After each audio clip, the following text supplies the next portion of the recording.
another edition of Stew's News. We're here today at probably one of my most favourite spots in the area, Lake Cathie, and we're here with Danielle Maltman from Revive Lake Cathie.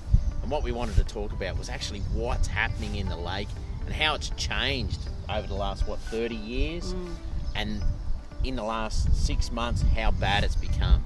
And what we wanted to talk about was, we want the lake back for our kids. That's probably the big thing. We certainly do. I grew up here as paddle boats on the other side of the bridge here and plenty of water, and now look at it, you've got just puddles. So what we wanted to talk about with Danielle is what's Revive Lake Cathie and what are you guys trying to achieve?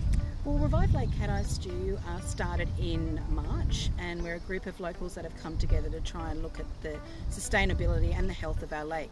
So what we're looking for is mechanisms that we can put in place that can future-proof our lake, and that's sort of drought resilience type of mechanisms that can position our lake for the future, so we don't, when drought does come along, it's not really that much of a consideration for us, because we like farmers in times of drought have gone around and we've fixed our fences, which means we've gone around and we've looked at the constraints, so we're in preparedness for rain. So our first point of call, and we've been public about that, and our community has told us what they want, is to look at Kenwood Drive Bridge, and we're speaking to council about that. So it's not so much about the lake silting up at the front. No. The problem's more down the back here of the lake. There's not the flow. You've got the sandbar over here on the western side of Ocean Drive, which when I was a kid was probably 8 foot deep.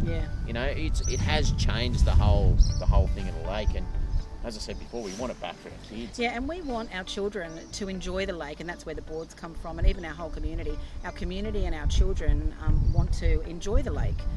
And we want our children to have the same enjoyment of the lake as what we had in kids. Like when you talk about the paddle boats, they were some great times, and they talk about jumping off the bridge, and even though we're not supposed to, but jumping up, there's some really great times. Paddle boarding, there's some it's a beautiful life in Lake Cathie, and we still have it, but we want it back better than what it was.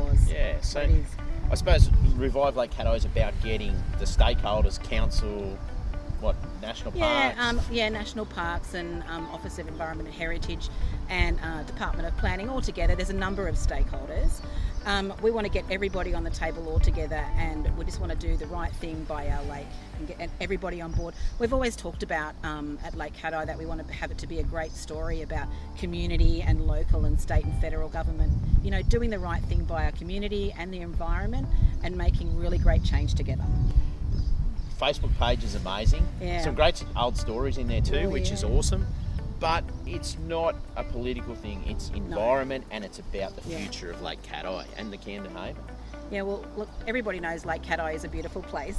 When I moved down here 6 or 7 years ago, it might be an overstatement, but it was a little bit like Fiji. We used to have really clear jellyfish that were huge going under the bridge, stingrays, and we sort of wanted to keep that to ourselves in Lake Cathie, but everyone knows how awesome it is. So we want to get back to that because it is an absolutely beautiful place. We did try to keep it secret as locals, but the word's out. Yeah, and look, there's a lot more development to come in the area, and so there's more people who are going to use the lake. Absolutely. So as a community, and as the government bodies involved, I think we should all work together to get it back to the paradise it once was. Yeah, and council is on board with working with us, and we've spoke to the state and federal government, so we're just in the preliminary stages of getting action done, and it might look like things are taking time, and it is taking time, but things are happening, and everybody is invested in we're representing the community. We've got councillors who are community representatives, as are our members. Everybody is working behind the scenes to get some things done to save our wildlife particularly. Yeah. So what would